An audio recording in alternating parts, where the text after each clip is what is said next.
Hi there, I'm Betsy Rosenberg and very excited. Am I ever not excited? No, I always start every interview with that because it's true. The people that I interview are in the forefront of making change, and not just any change, climate change and all kinds of environmental improvements that we so desperately need. So I'm very excited and thrilled and honored to have with me now Bianca Pitt. She is the co-founder of a group that just the name caught my attention, and I'm very eager to hear more. She Changes Climate, and the SHE is in capital letters. So I've seen you on LinkedIn, Bianca, and I always try to read your links, and it calls to me, it speaks to me as a woman trying to change the climate for some years now. And I saw that you were involved with COP. You are from the United Kingdom. So I just thought you'd be a perfect person as, we're coming out of the Glasgow conference before the dust settles and before it's a fading memory. What happened, what didn't happen, what needs to happen next. But would like to start with your background. If you could just share a little bit about how you came to be in this wonderful group. Well, thank you very much, Betsy, for reaching out to us and giving us the opportunity and me the opportunity to explain more about the work of She Changes Climate. My background is really, quite a varied one. I started off in as a lawyer and then worked in industry, media and corporate finance, and took time off to have my first child. And that for me was a defining moment. I had time to read up outside my industry interest. And the more I read, the more questions I asked, the more I learned about the world as it presented itself to me in 2009, the more horrified I was, particularly realizing that I'd just given birth to a baby whose future was, clearly jeopardized by the building ecological crisis that I saw was lying ahead of us. And I set up a network at the time to reach out to women working in the environmental sector. I had joined various boards, various charities, Client Earth and the Environmental Funders Network and so on, over here in the UK. And it gave me the opportunity to really look at what was going on worldwide, who was doing what, how sort of dramatic were things really, what did the environmental crisis actually consist of. Essentially, I usually speak about climate, biodiversity and pollution and waste as sort of three heads of the Medusa, if you want, three sides of our environmental crisis. And what I certainly thought was missing was collaboration in the environmental charity sector and across the globe. We needed to work together, very much like the fossil fuel industry has very successfully lobbied governments around the world. Clearly, the environmental sector had to do the same, and people had to talk to each other. So I set up this network to connect women with each other. Why? I was invited as a TEDx speaker to talk about my experience, and I wanted to speak about how, as a mother, I'd become motivated to become an environmental activist. And looking at women speak and present at conferences, I noticed that there weren't that many in the room as I sort of expected to find, and thought, well, it would be great to connect the ones I know, environmental philanthropists, CEOs and founders of charities and foundations and influencers, and created this network called Women of the Environment. And it gave me, we're now about 80 women around the world, covering everything from climate, biodiversity to pollution and waste and all ecosystems.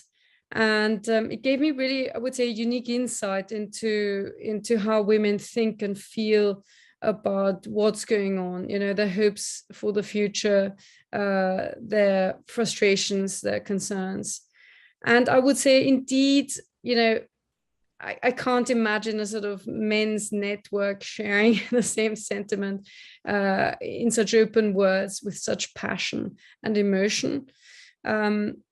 But that in itself wasn't enough for us to set up She Changes Climate. I wanted to keep it informal at the time and not create too many overheads, until the UK government, which is hosting this year's climate conference, the so-called COP, this time COP26, announced their leadership team, and that team was an all-male lineup. And now we're in 2020 at that point, very much, I live in the Western world. I'm used to being heard and listened to. As a woman, I honestly have to say I've not ever felt discriminated, I don't think. So it was quite startling to us to be presented with a team that clearly, exuded women. No one seemed to have thought that peculiar. No one had noticed that something was missing. And so we decided to set up a group. Why? Because, whilst I personally had honestly given up on COP and as a format, I thought, well, if we're at COP26, something's not working. But my colleagues persuaded me that, this was far too important, and they were right. Obviously this is far too important to just let that go. The decisions coming out of this COP would affect not only all our work, but also all future generations to come. So we had to make sure that this conference was handled in the best possible way. And we decided to set up this campaign and at the same time run a diplomatic effort behind the scenes to negotiate with the leadership team to see whether they would just amend their team, and we could all go back to our work as we normally would. I see you have a question. So you have so many. First of all, when you talked about all men, I flashed back to a conference I attended in Los Angeles, was hosted by Governor Arnold Schwarzenegger, who did not start out as a climate activist. He was driving famously a big giant Hummer made by GM, which belongs nowhere, maybe on the battlefield, but that's about all. And he had a bit of a wake-up call. And I like to think maybe our little group, a group of moms in 2002, after we went into Iraq, started a campaign called Don't Be Fueled, Mothers for Clean and Safe Vehicles, because clearly we were going in there, at least in part because of the oil, although that was not abundantly clear to the public, it seemed. And I'm driving around my hometown in Marin County, California, just north of San Francisco, and these moms with a tiny baby are driving around in these giant GMC SUVs, and it didn't seem very clean or safe. And we tried to educate soccer moms, if you will, about the need for fuel efficient, family friendly cars. And so my daughter and I, she was 5 at the time, went to the Capitol steps with our Don't Be Fueled moms, and we campaigned. And I got a meeting with not Schwarzenegger, but his top aide. And I said, he's coming out talking about hydrogen Hummers now because he was starting to see the light, the green light. But I said, it doesn't feel congruent, if he's promoting green cars, but driving, even if it's hydrogen. And so I just told him that the moms were watching and that he needed to be more consistent and get Maria Shriver, his wife at the time, a Prius, what I was driving. Anyway, I was at this conference, and in the room, climate conference, there were probably, I have a picture somewhere, 12 to 15 seats on stage, and it was all men in suits, literally, probably all white men. I can't say for sure, but it was so monochrome, the whole thing. And I was like the only one having apoplectic fits. I was just saying. And that was probably 2008, maybe. And no one else seemed to notice. So I totally get what you're saying. And the fact that it's 2021 and it hasn't changed remarkably is remarkable in and of itself. So is this the first COP that you attended? Yeah, that was the first COP I attended. I didn't intend to go there. I thought we'd just fix it, and that's it. And then we're done. We spoke to the CEO of COP, Peter Hill, and said, listen, Peter, imagine the team would have been announced as an all-female team. Would that not have seemed to you a bit strange? Or imagine we would say, you have to have 20% men and 80% women. Wouldn't that sound a bit odd as well? But discussing this with him, we noticed that when he said, yes, we know we need to get women, indigenous peoples, and youth and Barme heard as well. That I thought he just doesn't understand that women take up half of the world's population. We're not a special interest group, other than we are the nurturers. Exactly. We are the ones who bear children. Should be a very special interest group. Exactly. So to me, it was quite an interesting moment, because I would say we opened a can of worms. You talk about that as something that sort of could be a sort of bottomless pit. You hope not, but what it certainly was a blind spot. And interestingly, the UNFCCC, that is the governing body for the climate negotiations, had actually created a policy, the so-called Gender Action Plan, to ensure that women are indeed equally represented at all levels of climate negotiations. And the UK was a signatory to it, signed that in Madrid at COP25. But then, 2 years later, when they are the host country, decide to ignore that. And it reminded me of generally environmental law. We have fairly good environmental laws around the world. And yet, unless we actually enforce them, we're going nowhere. And the same is true for climate negotiations. Here we are at COP26. Scientists have officially declared us, being in a climate emergency now, and emissions are still rising. Well, surely now, something should ring a bell. We are clearly not going forward. We're not making the progress that we need to make. And hence, we need to look at the leadership structures, for international climate negotiations, for these conferences.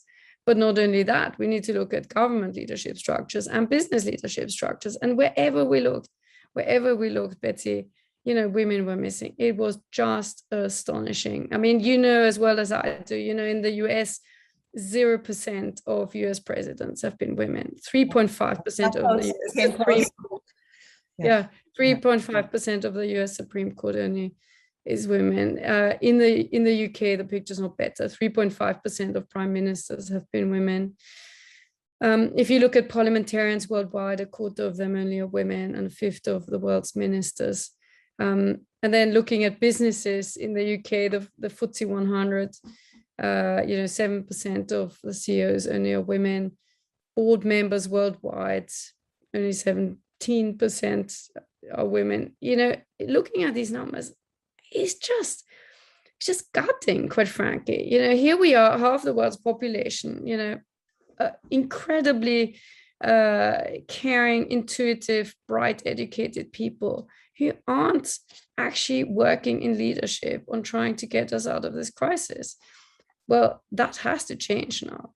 We can't, we always talk about getting 50-50 vision. We can't expect the architects of the old system to tear down all these industries that we now need to reform, the finance industry, the energy industry, the transport industry. Everything. Well, we need to change our system, our transportation, our food systems. Everything needs to change globally.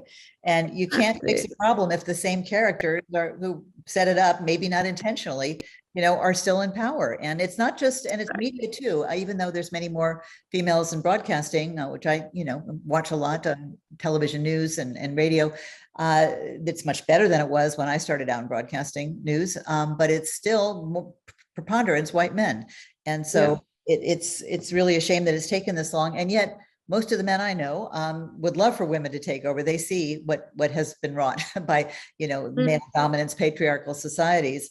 So it's almost like by default, we just keep doing the same thing. And it's the same outrage I'm sure you felt when I was able to go to Glasgow. I was hoping to, but heard that the indigenous people were not really heard, and the youth activists, they were given lip service in the speeches, but they weren't really included in the blue zones. Did you experience that as well? So it was women and other minorities, even though females are not a minority. No, we always talk about, getting in women in all that diversity. And our campaign is a truly international campaign. We've got signatories, over 500 female climate leaders from around the world signed our campaign, and our steering committee, we made sure that we had people from all over the world represented there. And, and looking at COP, it was quite interesting to see that indeed youth leaders, indigenous people were invited to speak. But the feedback we got from them is that it all felt rather tokenistic. They never felt really at home or welcome in the blue zone. They were rolled in to speak, and then was there anyone in the audience while they were speaking? Because that's a problem too. They could say, okay, you have the stage, nobody happens to be in here at the moment. I do think that there was an audience. You could see in the televised broadcast of it that the leaders were sitting there, and indigenous people were speaking to them. Youth leaders from around the world were speaking to them. but for me, the most striking difference there was the difference between the emotional presentation from youth leaders, from indigenous people about their situation in usually the global south, talking about people dying, starving as we speak because of years of drought, for example. And then the seemingly unemotional response of our Western government leaders, which was really strange to watch. You had men sitting in the audience. It was predominantly men. Only 10 out of 140 world leaders that attended COP were women again, so 130 were actually men. They just seem to be oddly unaffected by these descriptions of what is actually going on the ground around the world. Here are people talking about the catastrophe they are facing, that their people are facing. We're talking millions. 220 million people are forecast to lose their homes because of rising sea levels, for instance, and we see the beginning of this now everywhere.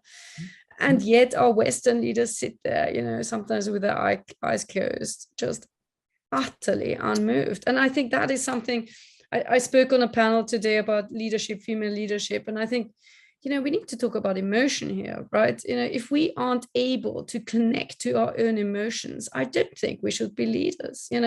It's time to step aside. If we don't think or don't feel able to address and respond to this crisis that is clearly going on everywhere around the world, including our own countries, then we shouldn't be there in the driving seat. These are the wrong people in the driving seat now. We need people who are able to also emotionally feel what is going on, who are emotionally able to connect, to take us forward. If you're not emotional about humanity hanging in the balance, what the heck are you going to get roused up about? It would be a comedy. It would be absurd if it wasn't so tragic and serious. I want to ask you about your leader, Boris Johnson, because he was talking a good talk. What's your sense of him? He seemed to be more enlightened than most, but then I read a lot of things about how, not just with the United Kingdom, but a lot of the countries are saying they're doing one thing, but their emissions are telling another story. How would you characterize the UK and Great Britain leadership?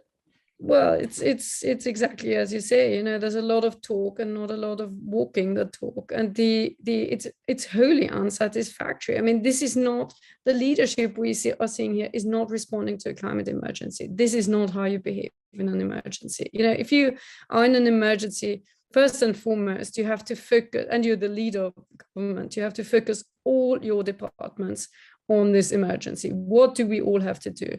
And I have to say, Biden, interestingly, seemed to do that. Certainly watching from afar. When he took over the administration, the climate experts from around the US were invited to join the administration and to advise the administration. And this is something we've certainly been missing here in the UK. So if you look at our government, and actually the COP team itself, and that was rather striking, because climate is of course such a technical subject. You can't just sort of run a climate conference, from one day to another, right? Expecting to understand all detail.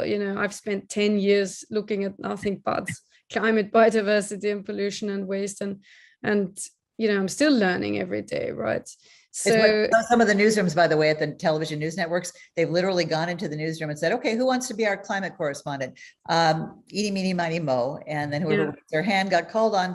We're told to go call some climate scientists and come up to speed. Well, for someone like myself, who's been in the climate and green soup for 2 decades or more, it's really insulting. They wouldn't do that for a tech reporter or financial correspondent. Even the sports guys got training. What about our ecosystem out of balance is not complicated. There's nothing simple or surface about environmental challenges. So yeah, that's right. I think we need to understand that what is the ecology, what are our ecosystems? It is the largest infrastructure that we possess. It's this gigantic infrastructure that is serving all of us ultimately, right? Providing us with clean water, clean air, soil to grow our food on, etc.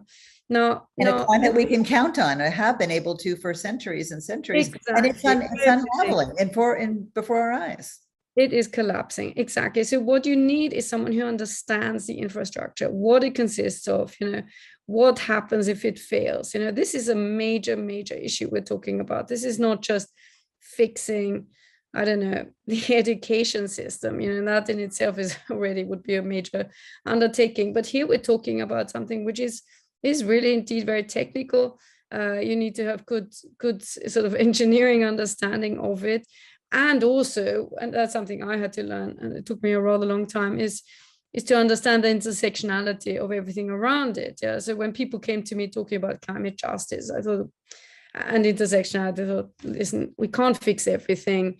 We've got enough on our hands just sorting out the environmental crisis we've got. Please, let's not try and sort out all the social issues we've got as well. And it took me literally till last year to understand that actually one is the root cause of the other. So it's actually indeed, our social issues. And here I'm really specifically referring to this exclusion of women from leadership. That is, in my view and in our view, causing the climate crisis. If we consistently exclude half of the world's population in decision making, and only let a small group of people take all really important decisions, and we all know that, basically we in the West here are responsible for how things have been run up until now. And most of the emissions, the preponderance of the greenhouse gas emissions certainly come from the West and developed nations. Absolutely. And that was another failure, that there was not a commitment to the global South and those in the developing countries and islands that are sinking as we speak, getting, real commitments for recompense. That's right. And I think I think this is a moment of reckoning. I think we all have to be jolly honest. There's no point beating around the bush or being cute about this. We're in a climate emergency. Emissions are rising. Whatever we've been trying to do till now doesn't work. We don't have the luxury to wait till COP40 or 50 or 60. The scientists say we've got less than a decade to sort this out. Otherwise, we find ourselves in a state of permanent climate chaos. So, let's just do something about this. We have to accelerate climate action. We all know that, and what easier than bringing women into leadership to help with this effort? Once you understand that SDG 5 talks about, climate action, that actually bringing in women is climate action, is a measure to take if you want to accelerate change for the better, then I think, the doors are wide open. It's not that difficult, if you ask me. It's also more fun if you have men and women exactly leading together, right? It takes a bit of the weight of the men's shoulders. They don't have to try and sort everything out themselves. Take a break. For 10 years, they can take a nap and, exactly. Take up tennis, take up art, whatever. Give us a chance. But what is it about, Code Red for Humanity that doesn't just scream, drop everything? We need all hands on deck. And yet, I don't know about in your country, but it's still parallel universes. I watch the Today Show, the chipper morning shows, and they do a little bit of news and a lot of features and a lot of recipes and makeovers and sales and steals and deals. And it's just like, you'd think that, it's all about Christmas and holidays. And it's like, It's difficult knowing what we know, right? And we've been trying to spread the word and trying to raise the volume. And the scientists are now less timid and are coming out there and screaming from the rooftops, and it still doesn't seem to be enough. So where, Bianca, do you think we should go from here? We, in the Western world, we as women who are concerned about climate, to get more people concerned about climate, because I just don't see how we're going to have this epic, I say I'm a woman on emission, to try to get people to see that, how are we going to cut our emissions in half, get off our gases in less than a decade, if, half the population is voting for someone like Trump, who doesn't believe in science. And I live in Texas, where the Senator Cruz and Governor Abbott, they're clueless. And like, even without all those obstacles and the fossil fuel industry and the Coke industry here, we still have such an epic challenge that it's so daunting that we may not do it. We could well fail, whatever that looks like, God forbid. But with all these, ridiculous obstacles and people and, institutions in the way, it just makes it that much harder, and it makes us less likely to succeed. Does that not keep you up at night? It does me. And there's still, by the way, on Fox, these right-wing media outlets in my country denying climate reality and mocking the activists. I've been on Sean Hannity's show 15, 16 times, telling him he's on the wrong side of history and he's a dinosaur, and they think it's funny. Ha, ha, ha. I think you need to stay calm. And I think, talk about your feelings. I think it's just fair to talk about how we feel. I mean, certainly young people are very worried. We've been, why are we all just digging into trivia, to try and distract ourselves even further? I mean, in a way, we've been sort of bought out of things, right? We are so comfortable. We have so much convenience around us. We don't want to face up to the realities of the planet. But increasingly we all know the direction of travel is just going to get ugly. It is going to get ugly. And I think we need people there to speak the truth. And I think we need people, and I think women in a way are uniquely positioned to do that, because I think the world around us has been designed by men for men. So it's not easy for women. The workplace isn't easy, and so on. And we've had to arrange ourselves, but also try and fit in. So, one important measure to take is really we have to speak truth to power. There's unfortunately no other way around it. And I'm not someone who naturally seeks to speak, publicly or seeks the limelight at all. I very much enjoy my life at home as a housewife, quite frankly. But now is not the time to stay silent. Now is the time to really speak up. And I'm concerned about the future of my children. I've got 2 young children. I haven't brought them into the world to then think that they might not live beyond the age of 40. I'm here to sort things out for them. I'm the adult. Yeah, I'm jolly well going to do something about this. I like a bit of a challenge as well. So hey, it's good to do something that's meaningful, and of our time, right? What's the point of just sitting around at home, Well, the reality is whatever we care about, nothing is going to be very good on a bad planet, nothing. Exactly. Not our economy, not our culture, not the things people care about, shopping, sports, you name it. And yes, we do have to have a conversation about capitalism, unchecked growth, because we are wasting resources that our kids and grandkids are going to need, whether it's water or precious minerals or lumber or you name it. We're just we're wasteful in this country, and that's what got me into this. That was my gateway drug. Was I didn't like all the trash that was mindlessly piling up in landfills till I found out the global warming, that's what we called it back then in the early 2000s, was much more serious than garbage going into landfills. So it's mindless waste that really bothers me so much, and that we're wasting precious time, and that the youth advocates, activists are, shouting for adults to do our job, right? They're saying, please do everything you can. Don't wait for us to solve it. Like, that's the wrong takeaway message. And one last question to go on with you, and I'd love to have you back because I love what you're doing, and see how Green TV might be able to help spread the word, because we're all about solutions, and you were certainly an admirable solutionary, as we say. The issue of COVID, not like, to me, it feels like a pandemic is a terrible thing to waste. A crisis is a terrible thing to waste. And the environmental underpinnings, the hidden drivers of humans, destroying habitats and wildlife invasion and putting different species closer together and each other in terms of wildlife, but also humans in closer contact.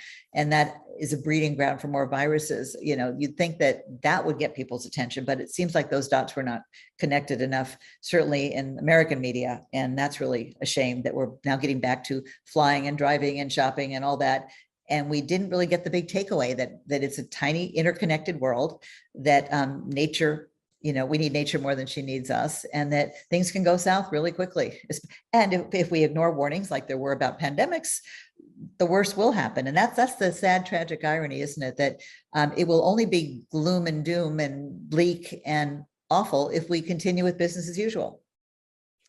I think we've got to make it also exciting. You know, I think it is really attractive and exciting to do something and to shape the world, to be a change maker. I find that personally extremely exciting. You know, I'd much rather do that than sort of just sit and not do something about things. And I think often the sort of environmental movement was associated with hippies and the 60s and sort of slightly naive ideas about the economy and so on. But tree huggers, yeah, exactly. It's like, what about, and when the newscasters would say environmentalists lost around today, I'd say, well, I think that means all of us. Only those who eat, breathe, or drink, you know, like they were put in a special category, like just for the environmentalists. Those climate change activists will appease them. You know, it's so silly. Exactly. No, we need to show, you know, that actually it's fun to it's really fun to regenerate the world. We want to use words, you know, like regenerate, because what we really want to focus on is regenerating the planet now. And I mean, what could be more exciting? What a positive word, right? To regenerate something. Yeah, that's exciting. It's attractive. Yeah. And I think you know, as I'm certainly absolutely loving this work. I don't want to do anything else. You know, it's not always easy. It's actually really a heck of a lot of fun. I meet a huge amount of great people. You know, it's exciting to be changing the planet.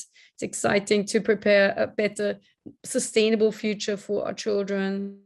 And hey, yeah, it's great. Yeah. So I think that is something, you know, this is not about doom and gloom, quite the opposite. Yeah. This is about, you know, celebration of life and the web of life. It's about celebration of beauty. You know, nature is incredibly beautiful.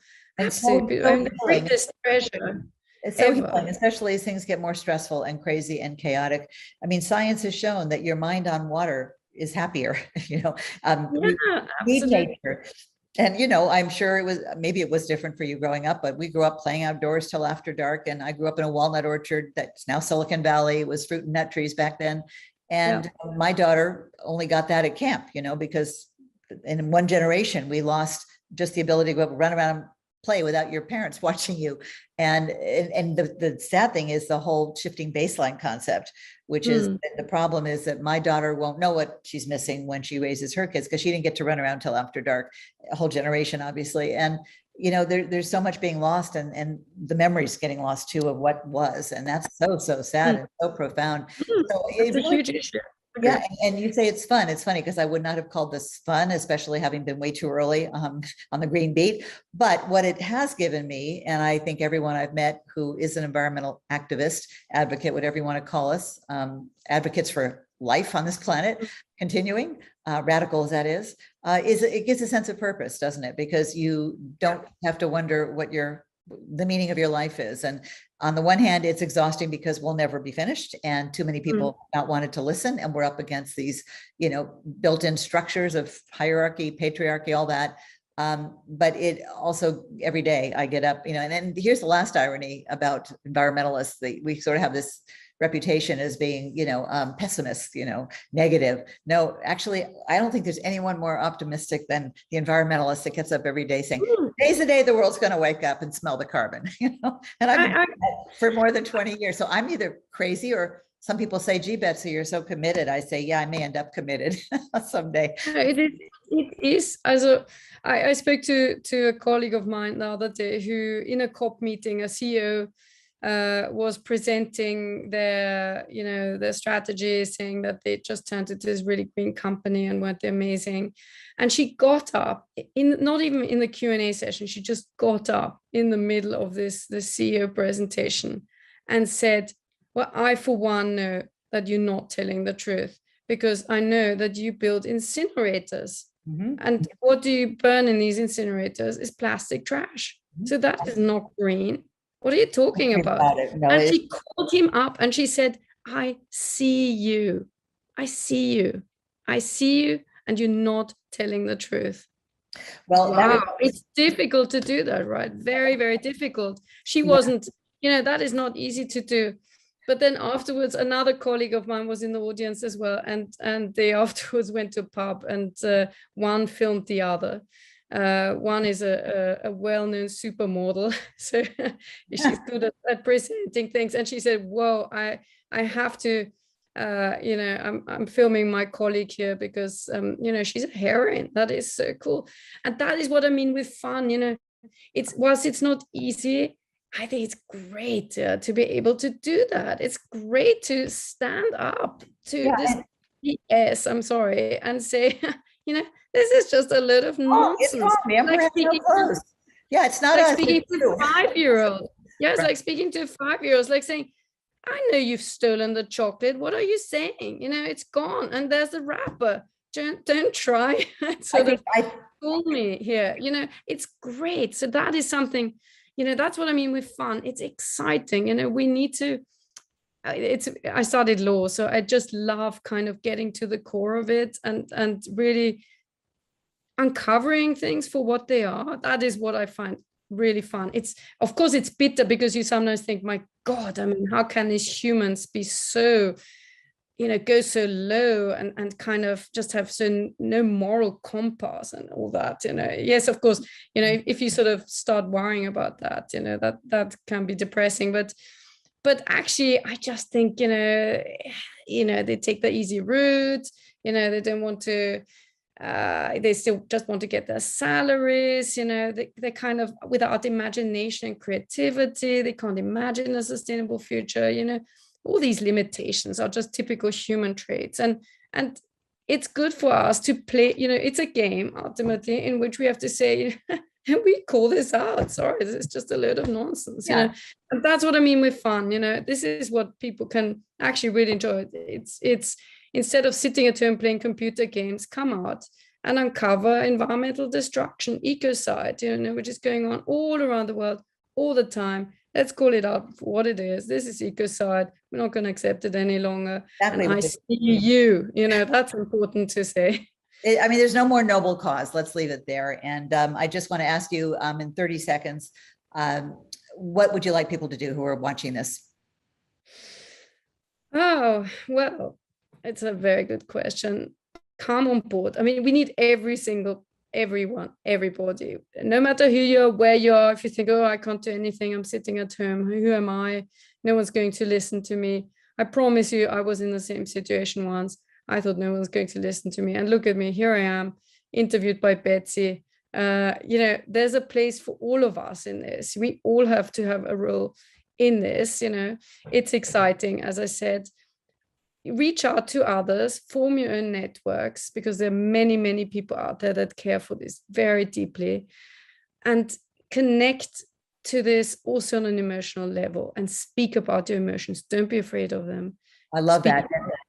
Be part of community. We will welcome you. And I always say that when I speak, I say each one of you needs to be an ambassador. This isn't a job for environmentalists or recycling professionals. This is for all of us. So when you see them serving straws, whether you need one or want one or not, say something. And that's just the beginning. And where you see waste, speak up. As I say, we have this saying, if you see something, say something. With the terrorist threat at airports and things, if you see a unattended suitcase, say something. I say, if you see something, save something, whatever it is, and it adds up, and it spreads consciousness, and it makes it okay to speak up. I could give you all these examples of times I have spoken up, and they usually say thank you. They do it that way because they always have had the fireplace burning in a July heat wave in a motel. Don't get me started. Or when the air conditioning's blasting, on a airport shuttle bus, and it's 50 degrees out, and the guy driving is hot and maybe a little too heavy. So we're all freezing our, what's off. Okay. That is it. Cause my technician is going to have not much to edit. I don't think we made too many things we want to change. I really appreciate the conversation, your wisdom and your leadership, Bianca Pitt, and She Changes Climate. We'll be looking for you on LinkedIn. We will post your links on Green TV, and please let people know about this platform. This is what we're here for, is to shed light on the information and inspiration to motivate all of us to do more. For one Thank you, Betsy. Fantastic. Thank you. Great that you're doing this. Thank you. Okay, talk to you soon. Okay, thank you so much.